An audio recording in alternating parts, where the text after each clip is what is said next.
You're listening to the Drummer Daily Podcast, the only daily podcast dedicated just to drummers. Go to my website at danielhadaway.com. Well, hey, how's it going?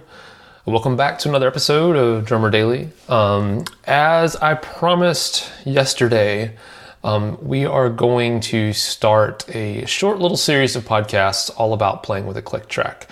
And I think I've got 5 episodes kind of planned out that will cover kind of the 5 principles that I followed years and years ago to get really rock solid at playing with a click track in just a couple of weeks. And I don't know if I've ever shared this story with you before. I'll share a shortened version of it since we're on the podcast here. And then at the end of this series, 5 days from now or so, I'll share a place you can go where you can actually get more details on that story, kind of hear a more in-depth version of that story, and more in-depth actually about all of these points I'm going to mention. But years and years ago, I got an opportunity. This is probably, has it been 10 years? It's probably been 10 years now.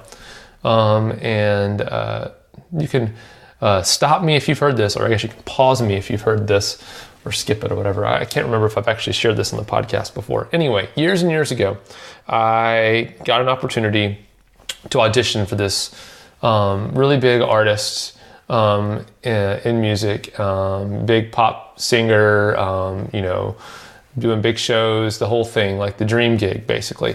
And at the time, I had done I've been playing as a professional, getting paid since I was a teenager, but this, at the time, I don't think I had anything going on. I think maybe, I'm trying to think where I was working. I think I was working on my own, creating websites or something. I don't remember. Anyway, I've been working, at Chick-fil-A. I've been doing all kinds of things, right before that. So just, living life as an early 20-year-old. I think at that point I had dropped out of college. And so I was just kind of living life like a bum, basically. And this opportunity came along, and I knew to audition for this artist that this was like a huge opportunity. This was, just insane.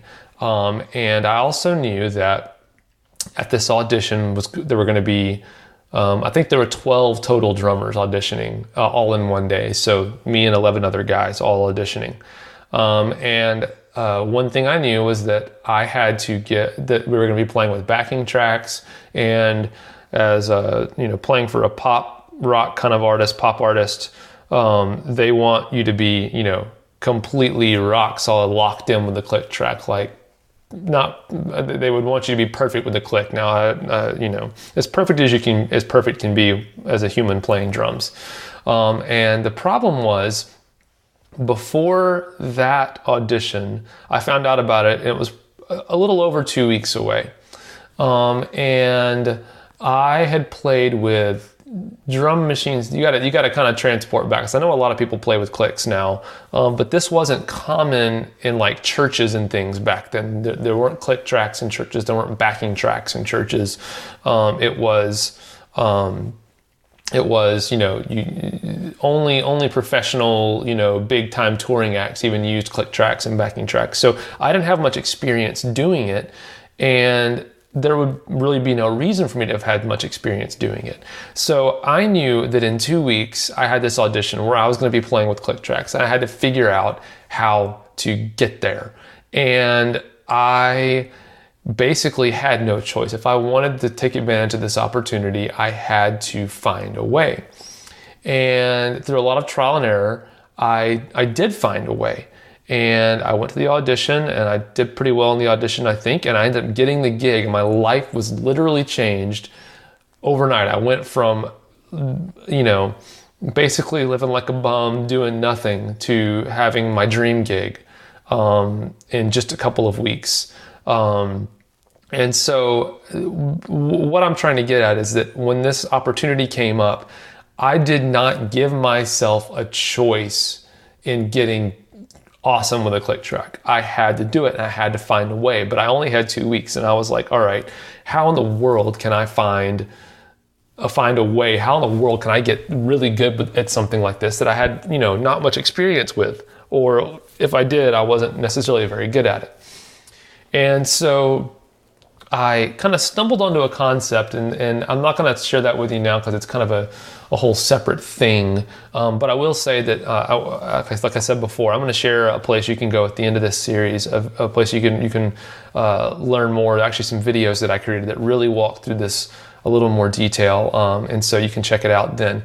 But anyway, I did find, I kind of developed a process, and I stumbled onto how it happened, and I explained that in the videos, like I said. But there are kind of 5 principles or 5 kind of facets to what I ended up doing to get so good with the click track that I want to share one of those with you today. I'm going to share one of those with you over the next 5 days to get through all of them.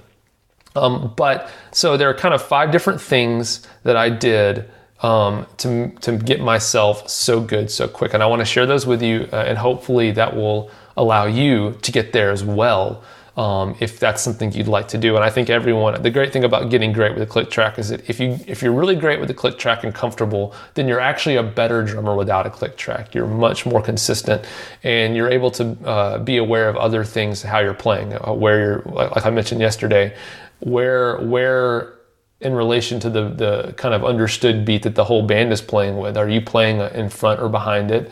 And you can choose to do that. You can be intentional about how you play. All right, so anyway, so the first kind of aspect or principle that I followed to get there was that I got an outside source of rhythm and patterns that I had to play when I was doing practice. Because spoiler alert here, the way that I got better involved practicing and involved playing drums. But anyway, I had 2 weeks, so I didn't have much time, and so I was like, I can't sit around and try to come up with beats that are going to challenge me and force me to do things differently. It's really hard to come up with drum beats that are challenging for yourself. Just to kind of put this out there, like for me, there is nothing more like anxiety driving than like playing the drums, which are a loud instrument, playing them and doing so poorly and having to keep doing it. So in other words, I really don't have much of a desire to come up with a drum beat that I can't play and then sit in my studio in my neighborhood and have all my neighbors hear me play the drums poorly. It's really embarrassing. So it's hard to make myself do that, to come up with something. And I don't have much motivation to do it. So by getting an outside source, by getting something else, someone else, somewhere else to dictate and tell me what I have to play, that's one less little bit of effort that I have to put in to get something challenging that I have to play. So for me at this point, there were certain songs that I thought I was going to have to learn, and they definitely were being played in a way that I didn't naturally play. And so I had to get better at playing those songs. So that was my outside source. But I also did kind of do a few kind of goofy things with I can write sheet music, and so I kind of would like randomize how I put marks on a sheet and then created rhythms out of that, and that kind of made me play different rhythms too. But anyway, all that to say that it's really boring, it can be, and time consuming to make up your own beats, especially if your goal is improvement. I can make up my own beats that I like playing and that are easy all day. And even then I find that I kind of fall into a pattern, and I will default to certain tendencies that I have. But all that to say, aspect kind of principle number 1 that I followed was I got an outside source that dictated the rhythm that I was supposed to play during my practice sessions. Now, of course, I obviously, another big spoiler alert, I played with a click track during these practice sessions, what I did to get better. And so the same thing, I had the click track that I was playing along with, but then I had these obscure or strange or just different, and sometimes difficult or technically complicated, not always, patterns that I was playing to get better. So that's tip number 1 for you, is if you want to get better at playing with a click, or you just want to get better as a drummer, don't just practice what you can come up with. Practice patterns that are being given to you or that you're finding through outside sources, and make yourself play those things, even if they're hard, even if they sound terrible. Suffer through it and do the work and get better. All right, so that's point number one. Tomorrow, we're going to go over another principle that I follow to get super awesome with the Click Track in just a couple of weeks, and you can too. So until tomorrow, talk to you then. Bye.